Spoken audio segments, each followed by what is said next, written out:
नमस्कार दोस्तों, OTT overload hub में आपका स्वागत है। आज के वीडियो में देखेंगे top 11 favourite thriller Korean dramas of all time. अगर आप मेरे चैनल पर नए हैं तो प्लीज लाइक और सब्सक्राइब करें। चलिए वीडियो शुरू करते हैं।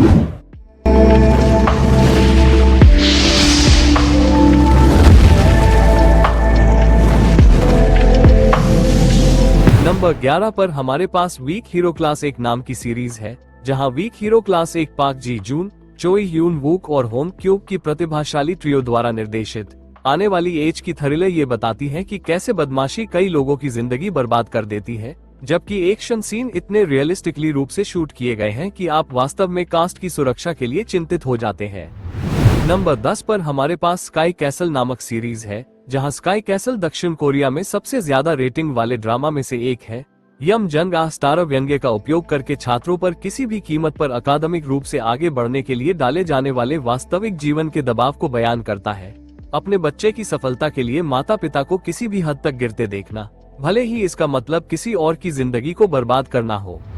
नंबर 9 पर हमारे पास लिटिल वुमेन नामक सीरीज है, जहां जब किसी का परिवार खतरे में होता है तो किनारे पर धकेली गई महिला से ज्यादा खतरनाक कोई नहीं होता, जिसमें किम गो यून द्वारा एक भयंकर मुख्य भूमिका निभाई गई है। बेहतरीन के ड्रामा अंत तक एक मनोरंजक घड़ी बनाता है। नंबर 8 पर हमारे पास एक्स्ट्रा करिकुलर नामक सीरीज है, जहां एक्स्ट्रा करिकुलर मेरी लिस्ट में एक और अंडररेटेड जेम है। किम डोंग ही और पाक जू ह्यून अभिनीत साइकोलॉजिकल थ्रिलर में 10 ऐसे एपिसोड शामिल हैं जिन्हें देखना आपको सीरीज के अंत तक हैरान कर देगा।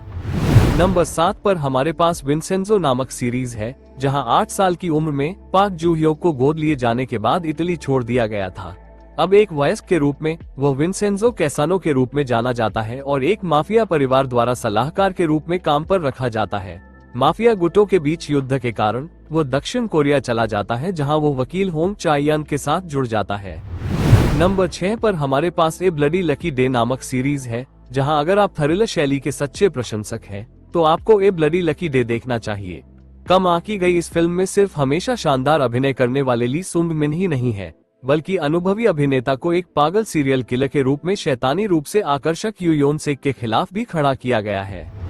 नंबर 5 पर हमारे पास रीबॉर्न रिच नाम की सीरीज है, जहां मुझे पूरा यकीन है कि जब ये प्रसारित हुई तो मैं रीबॉर्न रिच के प्रति इसलिए जुनूनी था क्योंकि यह के ड्रामा बॉलीवुड जैसा लगता है। मल्टीजेनर प्लॉट में सब कुछ है। सॉन्ग जोंग की द्वारा एक शानदार दोहरी भूमिका, हत्या, समय यात्रा, बदला, पारिवारिक राजनीति और प्यार भी। चौथे नंबर पर हमारे पास बेरिड हार्ट्स नाम की सीरीज है, जहां बेरिड हार्ट्स अभी भी प्रसारित हो रही है और यह पहले से ही रोमांटिक ट्विस्ट के साथ मेरी पसंदीदा थ्रिलर के ड्रामा में से एक है। यकीनन पाक ह्यून सिक का अब तक का सबसे बेहतरीन काम। ड्रामा की दिलचस्प कहानी आपको हर हफ्ते पहेली के गायब टुकड़ों को सुझाने के लिए तरस जाएगी।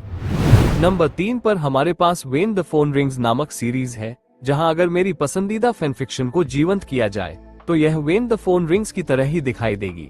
हमें न केवल यू योन सेक और चाय सू बिन की आकर्षक भावदार केमिस्ट्री मिलती है, बल्कि बेहद नशे की लत वाला के ड्रामा रोमांच की तलाश के पहलू पर भी सही नोट्स हिट करता है।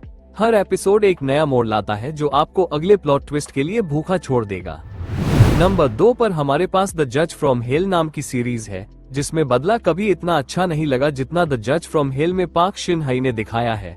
जस्टिसिया के रूप में पाक शिन हई के शानदार अभिनय और समान रूप से करिश्माई किम जे यंग के अलावा इस सीरीज की यूएसपी यह है कि शैतान जज बुरे लोगों से मीठा बदला कैसे लेता है।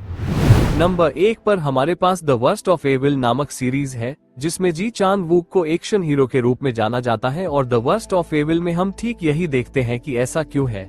क्राइम थ्रिलर के ड्रामा में न केवल एक मनोरंजक कथानक और असाधारण एक्शन सीक्वेंस है, बल्कि इसमें जी चांग वूक और वाइहा जून की खतरनाक ऑन स्क्रीन जोड़ी भी है जो आपको अपनी सीट से बांधे रखे। पूरा वीडियो देखने के लिए धन्यवाद। अगले वीडियो में मिलेंगे, तब तक बी सेफ बी हैप्पी।